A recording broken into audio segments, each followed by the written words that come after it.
గురుగారు ఈ డిసెంబర్ మాసంలో తదుపరి కర్కాటక రాశి. సో కర్కాటక రాశి వారికి ఈ డిసెంబర్ మాసం ఎలా ఉంటుంది? అమ్మ మనకు కర్కాటక రాశిలో ఏ నక్షత్రాలు వస్తాయి అనగా పునర్వసు నక్షత్రం అని చివరి పాదమైన 4వ పాదము, పుష్యమీ నక్షత్రంలోని 4 పాదాలు, ఆశ్లేష నక్షత్రంలో 4 పాదాలు కలిపితే కర్కాటక రాశి అవుతుంది.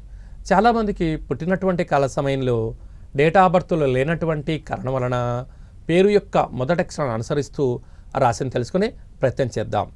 హీ, హూ, హే, హో, డా, డి, డు, డే, డో అక్షరాల వారందరూ కూడా కర్కాటక రాశి జాతకులే. రాశాధిపతి చంద్ర భగవానుడు. వీరు ఎలా ఉంటారంటే 15 రోజులు నన్ను మించిన రాజు లేడు, నాకు తెలియనటువంటిది ఏదీ లేదు, అంతా నాకు తెలుసు అనుకుంటుంటారు. అంటే కింగుకే వీళ్ళు సలహాలు ఇస్తుంటారు, నువ్వేంటి నాకు అన్నీ తెలుసు అంటుంటారు.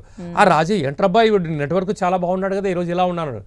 ఒక వారం తిరగగానే ఏంటి బాబు అన్నాం అనుకోండి, ఏదోనండి కాలం కలిసి రావట్లేదు అంటుంటారు.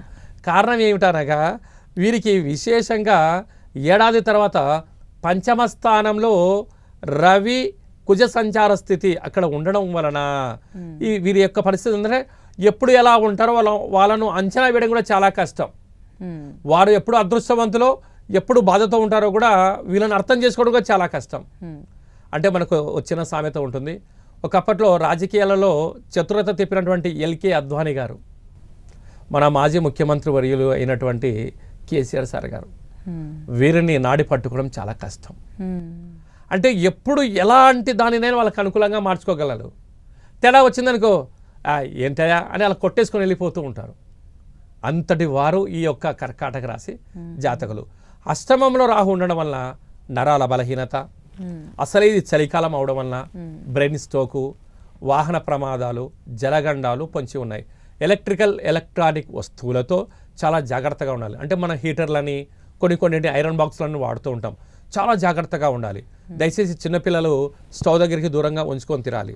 అదే కాకుండా విశేషంగా వీరికి భాగ్యస్థానంలో శని సంచార స్థితి ఉండడం వల్ల వీరు ఏంటంటే ఎప్పుడూ కూడా పక్కవారు నా గురించి ఏమనుకుంటున్నారు అనేటువంటి ఇంటెన్షన్ ఎక్కువ ఉంటుంది.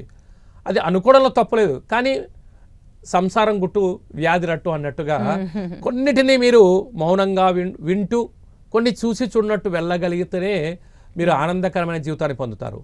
లేకపోతే మనశ్శాంతి లేనటువంటి జీవితం అనారోగ్యానికి గురయ్యే పరిస్థితి ఉంటుంది. ప్రధానంగా ఆహార ఉత్పత్తులు, స్వీట్ హౌసులు, అలాగే ఎలక్ట్రానిక్ గుడ్స్ బిజినెస్, కిరాణం స్టోర్సు వారందరికీ చాలా ఓర్పు అవసరం అని చెప్పి జ్యోతిర్విజ్ఞానం తెలియజేస్తుంది.